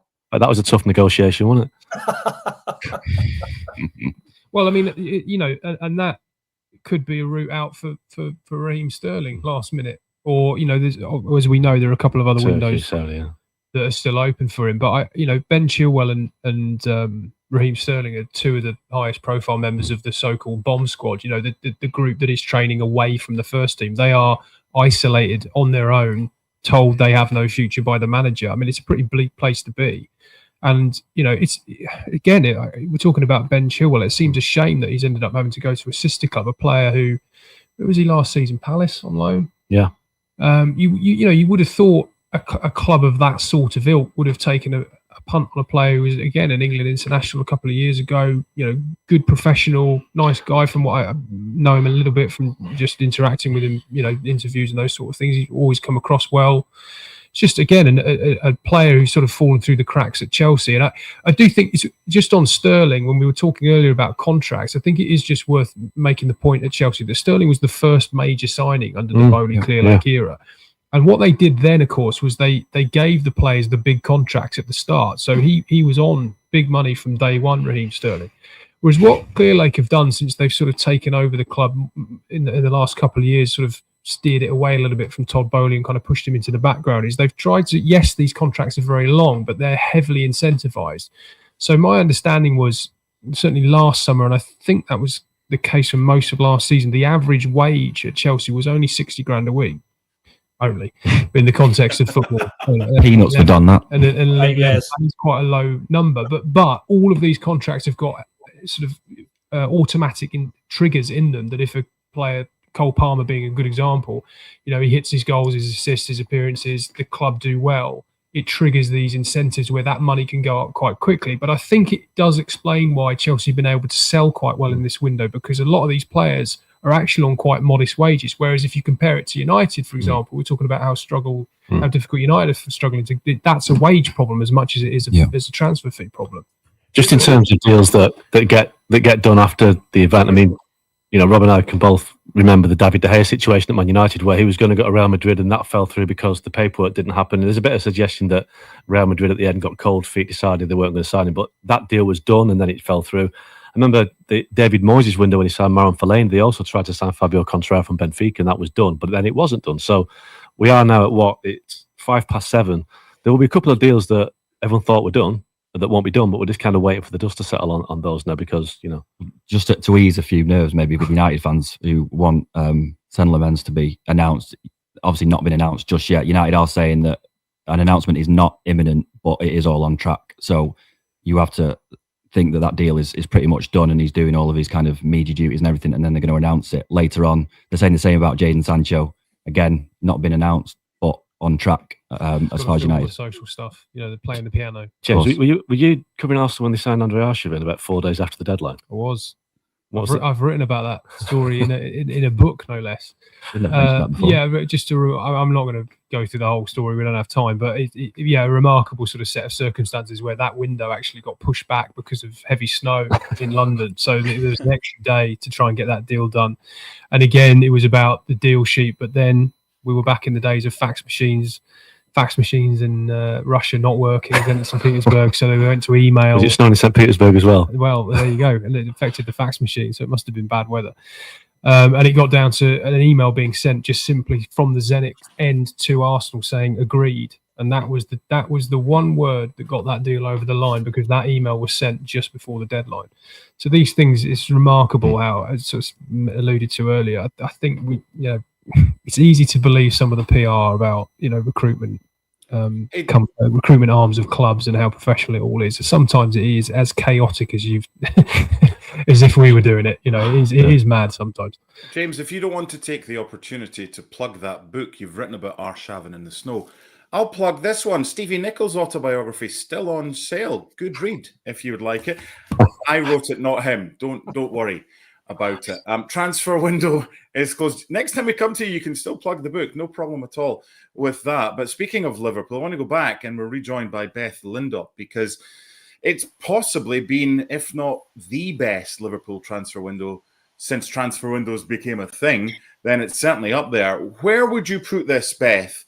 As far as all the signings, including Isak, is this the best transfer window for any club ever? I think quite possibly, and it's been quite strange in recent years. I mean, last summer, for example, Liverpool fans were really frustrated on transfer deadline day because the only bit of business they'd done was Federico Chiesa, who we now know didn't really go on to make much of an impact at all for Liverpool last season, and then they win the Premier League at a canter. So Liverpool don't very often win the transfer window, but that doesn't really influence them on the pitch. Whereas this summer, undoubtedly, I think they've won in terms of Premier League clubs this summer, certainly if they can get Mark Guéhi over the line. But whether that translates to success on the pitch, we'll have to wait and see. But yeah, certainly on paper, I mean, you look at coming into this summer, I think if you'd have asked Liverpool fans to draw up a list of transfer targets, I imagine it would look something like that. And it's the sort of list where you go, well, that's just not feasible. That's just not going to happen. And it has, dependent on Mark Guéhi, I suppose. But yeah, so it's been probably right up there as far as I'm concerned with probably the best transfer windows ever. But that doesn't necessarily mean that Liverpool are going to go on and win everything now. On their Liverpool X account on Twitter, it simply says strong start to the season. The last tweet was an hour ago, so still no updates. I just hope whoever had to finalize the deal for Alexander Isak managed to do so, and the fax machine or the horse and cart was available to take it where it needed to be taken. But Don, I want to ask you the same question. Has this been the best transfer window for an English team, with Liverpool getting all the players they've got? 100%. And we talked about Man United and being a club that's not done joined up thinking over the years. What you're seeing now from Liverpool, you're seeing a club really thinking about the players that they're signing, because they've probably got one eye on Mo Salah's contract ending in a couple of years' time. So they've strengthened in forward areas. The majority of players are younger, so they're going to be around for a long time. You can see why they're trying to sign Mark Guéhi for a potential replacement for Ibrahima Konate if he stalls on his contract and goes to Real Madrid on a free next year. Really settled in midfield. So what you're seeing from Liverpool is you're seeing a club that's not just thinking of the now, they're thinking of the future. And if they get Isak and Guéhi in this window, or just Isak, I think it's one of the best windows Liverpool have ever had. Let's go back to London. Potentially some news here, because just before the transfer window closed, Palace announced they had signed a French youth international centre-back by the name of JD Canvo. And you kind of thought to yourself, could that mean, now that they've said they wanted to get someone in before they let Guéhi go, that Mark Guéhi may indeed be on his way to Liverpool? However, Mark Ogden, it now looks like a deal sheet has been submitted by Liverpool for Mark Guéhi. Does that therefore mean it will be a done deal, or what needs to happen now for that to be concluded, Oggy? Well, Rob has the details, so I'll pass it over to Rob to fill us in. Well, it doesn't mean that it's definitely going to get done, but what it does do is buy the two clubs a bit more time. Obviously, there has been talk today that Mark Guéhi's deal to Liverpool has been on and then off again because Palace are struggling to find a replacement. Obviously, that deal has not been complete before the deadline. But when a deal sheet is in, is lodged before the deadline, it does give you extra time to complete that deal. Now, the fact that the deal sheet is in suggests that there is kind of optimism that will get completed. It doesn't mean it definitely will, but it probably means that there is kind of optimism on all sides that could still be a possibility. So again, for fans, Liverpool fans who are waiting to see Mark Guéhi be unveiled as a Liverpool player, you're in for a little bit of a wait, but it's not. It doesn't look like it's completely dead yet. I've got to say, the guy they've signed, Canvo, I mean, a 19-year-old France under-20 international does not feel, with all due respect to him, doesn't feel like a like-for-like replacement. Absolutely for not. Like Mark Guéhi. I can't imagine Oliver Glasner's going to be too happy with this. Just going back to Beth for a second, and that, if it goes through, Mark Guéhi, along with Isak and the others that they've signed, it's probably a good thing, isn't it, after yesterday's game against Arsenal, that they've now got a little bit of a break. So for any new players coming in, it gives them time to integrate with the new squad, assuming they're not on international duty, because obviously Sweden have called up Isak, but he's not been fit. It's not like you're quickly signing a new player and then off he goes to international duty and then you've got another game straight away. There's a little bit of time now for the football clubs, especially Liverpool, to get these new players integrated before their next league game, Beth. Yes, there is, although both Isak and Guéhi have both been called up by the national team, so they will be straight off on international duty. And Arne Slot said last night that he was getting on a plane this afternoon, presumably to go back and see his family in Holland or to go on holiday. So it won't be sort of the usual reception, I guess, that a player would get, a new player coming into a club, and they'll maybe have to wait until obviously the end of the international break to sort of join up with their new teammates. But yeah, I think Liverpool have had a tough start to the season. And I think if you'd have said to most people of a Liverpool persuasion, you'd come away from games, Newcastle away, Arsenal at home, with 9 points from those first 3 games, Bournemouth as well, obviously on the opening day, there'd have been a real surprise, I think. And it hasn't been convincing completely, but they've got the job done. And I think now, they'll relish the chance, and Arne Slot will relish the chance to have a little bit of time to pause and take stock. And it helps that the next game, and I say this with the greatest of respect, is Burnley. Now it's away from home, so but Turf Moor is always a tough place to go. But it's they're not being thrown in at Arsenal away or Manchester City away. They've maybe got a little bit of time to integrate, as you say, and to find the groove. Although now I've said that, they're nailed on to lose to Burnley, but yeah, they're not. They've got a little bit more time, as you say, which is probably a good thing. Do you think Guéhi starts against Burnley? I mean, it's a tough one because, naturally he plays on the same side as Virgil van Dijk. So I think there's a sense that, long term, he's obviously only 25. Virgil van Dijk is 34, sorry. So there's a sense that maybe long term that he will be his successor on that side of the pitch. Ibrahima Konate has obviously come in for a fair bit of criticism in the early weeks of the season, and some of it is justified. He looked really shaky against Newcastle in particular, but I thought he was outstanding yesterday against Arsenal. Went off with, we think it was cramp. So he's, maybe the talk of the added competition might cause him to raise his game as well. But I do certainly see a world where if this Guéhi deal gets over the line, I think by Christmas he will probably be starting more games than he's not for Liverpool. Let's go back to you, Dawn. Some breaking news that Newcastle United have launched a deal sheet with the Premier League for Yoane Wissa. Now, it's a bit like Mark Guéhi. The final say is with the player's club if they want to move the player on. But that gives them a little bit of extra time to try and complete the move. So if Wissa does go to Newcastle, along with the other deals that they've done, how would you assess how they have gone about replacing Alexander Isak in the time frame?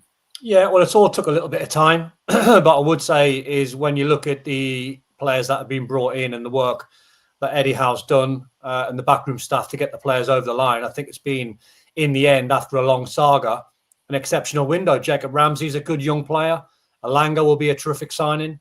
Baltamada will be a good player to watch because he's 6'6", but everyone thinks he's a number 9. He's not really. He's a number 10 that can come short and link the play. And then Yoane Wissa is a proper number 9. So I think when you look at it, I think Newcastle now have built a very, very good squad under very difficult circumstances because, yeah, the ideal scenario wouldn't have been to allow Isak to go because I can remember a month ago when Newcastle got linked with Hugo Ekitike, I genuinely sat here with no bias and thought with Ekitike and with Alexander Isak and the players that they've got, there's a genuine feeling Newcastle could crack the top 3. And then all of a sudden, Liverpool poach Ekitike away, and they obviously take Alexander Isak, and it's all a little bit flat, and you think, what's going to happen? But I think now when the window's shut now and the players get over the line and the players made their move and Wissa signs, I think Newcastle fans can sit back after a bit of stress and think, actually, for the greater deal for the club, the greater cause for the club, should I say, it's been a very, very good window. One final question for you, Don. It's to do with the way Eze went about moving to Arsenal from Crystal Palace. No toys out the pram, just did it the right way, compared to the likes of Johan Wissa and also Alexander Isak. What would you say is there's no right or wrong way, but the way that Eze's done things is far better looking than the other two. That's the right way. The right way is the right way is to do what Eze's done and Mark Guéhi's done and be professional. The clue's in the title. You are a professional footballer and you might want to go for a move and you might want to behind the scenes demand a move, but you've still got to train with your fellow pros. Yeah, but would Isak have got his move if he hadn't done what he did? It didn't look good, but he wanted to move to Liverpool. If he'd done what Eberechi Eze had done, would he still be a Newcastle player or would he be on the verge of a move to Liverpool? No, I think he'd still be on the move to Liverpool because there's a way you can do things. You can shake a hand with the chief executive and you can try and say behind the scenes, listen, I want to move, I demand a move. For all the reasons that he said he wants to move because of broken promises, etc. Or you want to try and, up your career and go to Liverpool and be a champion and try for Champions Leagues and multiple trophies. But at the end of the day, you still train and you still play. I think it's a damning indictment really of how Wissa or Alexander Isak, maybe it's the modern day player and they can think and do what they like, but there's still good eggs out there. And Essa and Mark Guéhi have proved that there's a right way to do it. So you opened up with maybe not a right or a wrong way. Yeah, there's a right way. Be professional, train, play, and get your move, earn your move, and get your move. Stay across ESPN for all the late news. The transfer window is now officially closed for summer 2025, but there will still be deals announced. You can get them across all of ESPN's written and broadcast networks. My thanks to the boys in London, Rob, Mark, and James. Thanks to Don Hutchinson as well, to Beth Lindup for giving us all the details about an unbelievable transfer window for Liverpool, to Alex Kirkland and Sam Marsden, who gave us an update on Barcelona, Real Madrid, La Liga, and Atleti, to Tom Hamilton, who spoke to us about Wrexham's ins and outs, and some wonderful behind-the-scenes content from Tom Keane, a sports lawyer who's been an agent and was involved with the comings and goings a couple of years ago at Manchester United. A reminder that ESPN FC is on this evening and every night on ESPN Plus in the United States. And we have ESPN FC Live as well every Friday, looking ahead to the weekend. Thanks to everybody behind the scenes as well for all your hard work. Hope you've enjoyed it, and we'll do this all again soon in January. Bye for now.